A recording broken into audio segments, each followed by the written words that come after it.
So here we'll look at factoring a difference of squares. What's that mean? Okay, difference means subtract. Squares, that indicates perfect squares. So if we notice here, we've got 16 minus y squared, and we're told to factor that.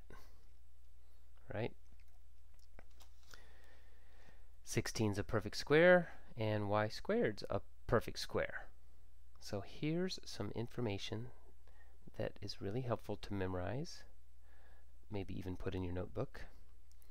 If we have two perfect squares subtracted, that's the key, must be a difference, then that factors into the square root of each of them, minus and plus.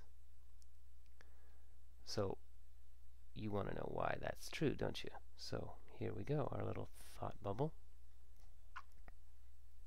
And we look at, if we go backwards and we say, well gosh, if we have, say, a minus b times a plus b, and we were to FOIL that, well, what do we get? We get a squared for our first.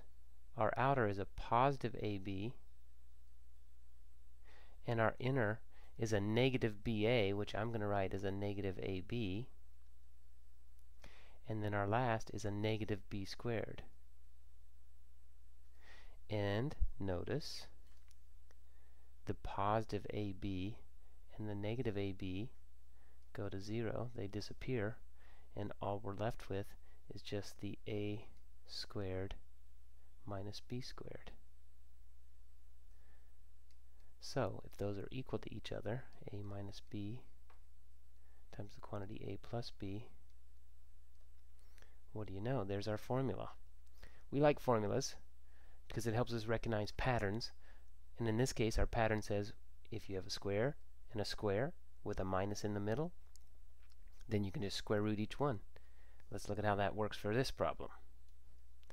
We square root each one, and we say, oh, the square root of 16 is 4, so we put a 4 in the first place, and then minus and plus the square root of y squared, which is just a y, then our final answer comes out to be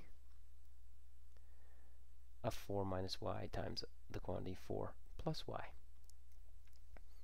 Okay, some more examples to help clarify that. Here it says factor a z squared minus 9. First thing we need to recognize is we have perfect squares. Yay! Z squared is a perfect square, 9 is a perfect square.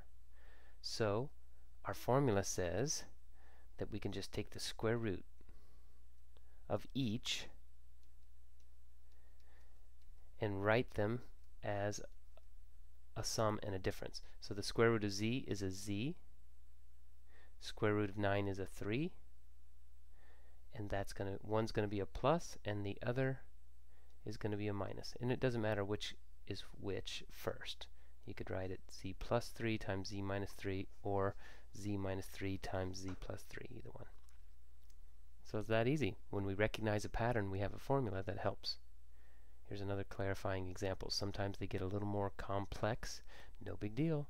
Once again, just recognize, oh, 64y squared is a perfect square.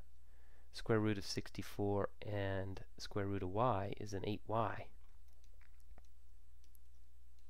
And then square root of 81 is a 9, so we could have a plus 9 and then an 8y minus 9. Formulas are great. Patterns are awesome.